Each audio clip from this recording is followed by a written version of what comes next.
హరే కృష్ణ. నా పేరు దేవుని మిథున్ కుమార్. మనతో పాటు అభినవ వివేకానంద, మరో ఛత్రపతి శివాజీ, హిందూ ధర్మ ప్రచారక్ రాధా మనోహర్ దాస్ గారు మనతో పాటు ఉన్నారు. గురుగారు నమస్కారం అండి. హరే కృష్ణ. మిథున్ బాగున్నారా గురు? సరే గురుగారు, ప్లీజ్. మీరు గత 15 రోజుల కింద ఒక స్టేటస్ పెట్టారు. ఆ స్టేటస్ సారాంశం ఏంటంటే రమణ మహర్షి చెప్పినట్టుగానే పెట్టారు. నింద వస్తే తిరిగి నిందించడం ద్వారాను దెబ్బతోనూ సాధించలేం. ఓర్చుకోవాలి, ఎంతగానో ఓర్చుకోవాలంటే నీ ఓర్పు నిన్ను బాధించిన వారికి ఆపుకోలేని బాధను కలిగించిన తప్పును ఒప్పుకొని వారే నీకు వచ్చి క్షమాపణ చెప్పేందుగా పెట్టారు. ఇది అర్ధరాత్రి దాదాపు ఉదయం 3:30 కట్టారు. అంటే మీరు ఎంత ఓర్చుకుంటున్నారు గురుగారు ఈ విషయంలో? కనపడతలే, మీరు ఓర్చుకున్నట్టు కనపడట్లేదు నాకు. ఓర్చుకోకపోతే అసలు ఇలా ఉండనుగా. ఫిజికల్గా ఓర్చుకుంటున్నా, మెంటల్గా ఓర్చుకుంటున్నా. నేను ఓర్చుకోనట్టు కనబడింది అన్నావు, అదేదో ఒకటి చెప్పు చూద్దాం. ఏది? ఇప్పుడు నేను ఓర్చుకుంటున్నా నేను అన్నాను, ఓర్చుకున్నట్టు కనబడట్లేదని నువ్వు అన్నావు, అదేదో చూపించు. ఒకటి చెప్పాలిగా నువ్వు. అది అంటున్నారా? మరి మీరు హిందూ ధర్మం ప్రకారము ఎవరి పని వాళ్ళు చేసుకుంటూ పోతే హిందూ సనాతన ధర్మాన్ని గత 80-90 సంవత్సరాలకి వెళ్ళి కూడా ఎవరేం చేయలేకపోయారు. ఎవడు చెప్పాడు? ఎవరేం చేయలేకపోయారు. సొల్లు చెప్పకు. వెళ్దామా పాత బస్తీకి? దమ్ముందా? భజన చేద్దామా? నువ్వు ఒక్కడమే భజన చేసి వెనక్కి వచ్చే చూస్తాను, నీకు అవార్డు ఇప్పిస్తాను పద్మశ్రీ. వెళ్ళు. ఇప్పుడు కాదు గురుగారు, సొల్లు చెప్పకో. ఏ వాడు బెల్టింగ్ చేయకండి. ఇక్కడ కూర్చుని సేఫ్టీగా కబుర్లు చెప్తావు అంతే. హిందువులు ఎక్కువ మంది ఉన్నారు కాబట్టి ఇలా కబుర్లు ఇంటర్వ్యూలు చేస్తున్నావు. పాత బస్తులు ఎందుకు చేయవు ఇంటర్వ్యూ? ఇప్పుడు క్రాంతి నాతో ఇంటర్వ్యూ చేశాడు, ఆ కింద కామెంట్లు ఏంటో తెలుసా? స్వామీజీని ఒక్కరిని చేయడం కాదు, వాళ్ళని అడిగి క్వశ్చన్లు అని కామెంట్లు. అర్థమైందా? కాబట్టి మన తెలివితేటలు మన పైత్యం అంతా ఇక్కడ చూపించేదే. నువ్వు వెళ్ళి ఓవైసీని అడుగు చూద్దాం. 12 ఏళ్ల క్రితం నువ్వు ఎందుకు అన్నావు హిందువులు 15 నిమిషాల్లో వేసేస్తానని అని అడుగు. నేను వేసేస్తాడు సరిపోద్ది అంతే. నెక్స్ట్ చెప్పు, నువ్వు నిరూపించు. నిరూపించలేదు అంటున్నారా? అట్లానే కాదు గురుగారు, మీకు ఓర్పు లేదన్నది కాదు. కనబడట్లేదు అన్నావు, నాకు ఓర్పు ఉంది, నేను నిరూపించా. నేను తినకుండా 3 రోజుల నుంచి ఉన్నాను. ఇందాకే వెయిట్ మెషిన్ చూసి అబ్బా 3 కేజీలు తగ్గాను, సంబరకుండా పడిపోయాను. పొద్దున్న కొబ్బరి నీళ్ళు తాగాను, ఇప్పుడు చెరుకు నీళ్ళు తాగుతున్నాను అంతే. ఇది ఫిజికల్ ఓర్పు.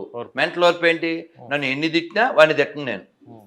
మామూలుగా మీరు కాల్ రికార్డ్స్ మాట్లాడుతూ యూట్యూబ్ లో పెడుతుంటారు కదా, వాళ్ళు తిడతారు, నేను తిట్టను. చూసావుగా, మీరే తిడుతున్నారు. ఒక్క తిట్టినా కాల్తో చెక్ చేయి, క్షమాపణ చెప్తాను. పబ్లిక్ టీవీ రికార్డ్ అవుతుంది.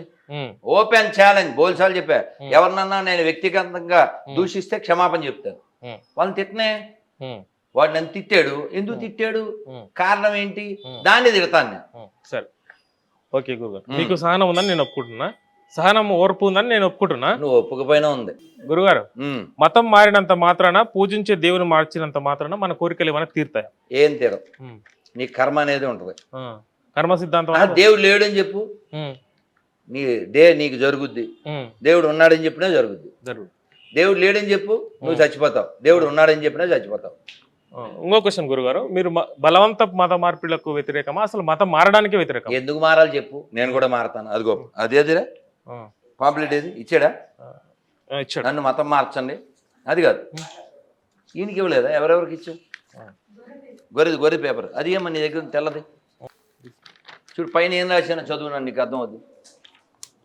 నేను ఎందుకు వ్యతిరేకని, ఎంత అగ్రెసివ్గా ఎందుకు, పైన చదువు. పై ఇక్కడ వాళ్ళకే పుట్టి తల్లిదండ్రుల పేర్లను గర్వంగా చెప్పుకోలేని గొర్రెలారా, ఎవరికైనా దమ్ము ఉంటే నన్ను మతం మార్చండి.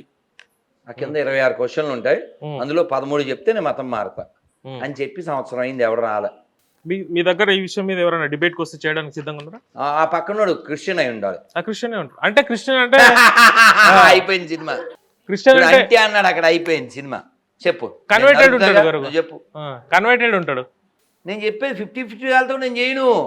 ఇప్పుడు నేను ఉన్నాను, ఒకడు ఆ బైబిల్కి నాకు నా పూర్వీకులకి నా దేశానికి ఏ సంబంధం లేదు అని నేను చెప్తాను. ఆడు కూడా చెప్పాలి, హిందూ ధర్మానికి హిందూ గ్రంథాల్లో పేర్లకి నాకు ఏ సంబంధం లేదు అని చెప్పను. చెప్పని చూద్దాం. ఆడు మనకే పుట్టాడు, ఆడ ఏదో బ్రిటిష్ వాడు వాళ్ళ ఇంటికి వస్తే పుట్టినట్టు ఆడు ఫీల్ అయిపోతే అయిపోద్దా? అందుకని 50-50 వాళ్ళతో చేయను. ఆడు ప్యూర్ క్రిస్టియన్ అయి ఉండాలి. మన పుట్టిన ఎదవుతా ఎలా చేస్తాను నేను, మన ఇంట్లో ఎదవా? గురుగారు సరే, మీరు ఇంతకుముందు బస్తీలో పోయి భజన చేయలేమంటున్నారు. భజన చేయలేం భాగ్యనగరంలో అక్కడ పోయి అమ్మవారి దగ్గర చేయలేమంటున్నారు కదా. మళ్ళీ భారతదేశాన్ని పరిపాలించే బీజేపీ ఉంది కదా ఇప్పుడు, మరి అక్కడ ఏదైనా ఒక నిర్ణయం తీసుకొని వాళ్ళ ఆధీనంలోకి తీసుకొని చేయించవచ్చు కదా. అన్ని పనులు ప్రభుత్వం చేయదు.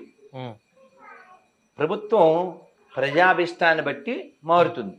ఉదాహరణకి హాజ్ యాత్రకి సబ్సిడీ, అది ఇస్లాం ఒప్పుకోదు.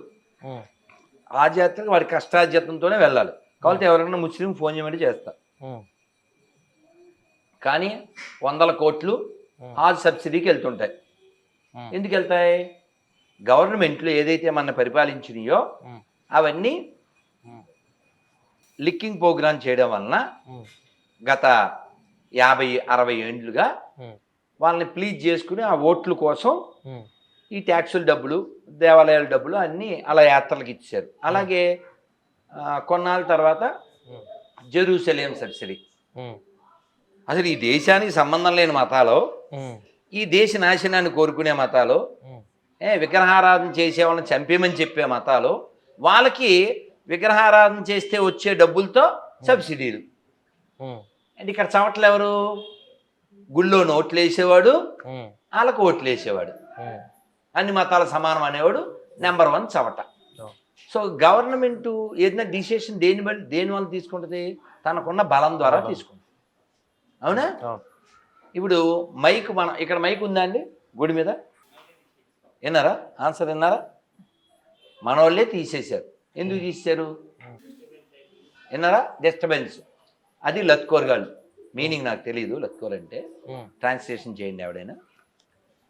మైక్ పెడితే ఏ పంతులు ఏంది సౌండ్ డిస్టర్బెన్స్, మేము సెల్ మాట్లాడుకోక్కర్లేదా, పిల్లలు చదువుకోక్కర్లేదా, ఎవడు మన ఎదవా. అదే రోజుకి 5 సార్లు మా దేవుడు తప్ప ఇంకెవడు లేడు అని చెప్పేవాడు మైకులో పెడితే ఈ ఎదవ ఏం వాగడం. రాత్రి గుడారాల పండగ అని పెట్టారనుకో, గుడిసెట్టాడు ఏం మాట్లాడు. కాబట్టి ఈ దుస్థితి రావడానికి కారణం ముస్లింలు, క్రైస్తవులు కాదు, మన ఎదవలే. గురుగారు, మీ విలువైన సమయాన్ని మాకు కేటాయించినందుకు చాలా ధన్యవాదాలు. హరే కృష్ణ. హరే కృష్ణ. అందరు చెప్పండి హరే కృష్ణ. హరే కృష్ణ. హరే కృష్ణ. హరే కృష్ణ. కృష్ణ కృష్ణ. కృష్ణ కృష్ణ. హరే హరే. హరే హరే. హరే రామ. హరే రామ. హరే రామ. హరే రామ. రామ రామ. రామ రామ. హరే హరే. హరే హరే. జై శ్రీరామ్. జై శ్రీరామ్.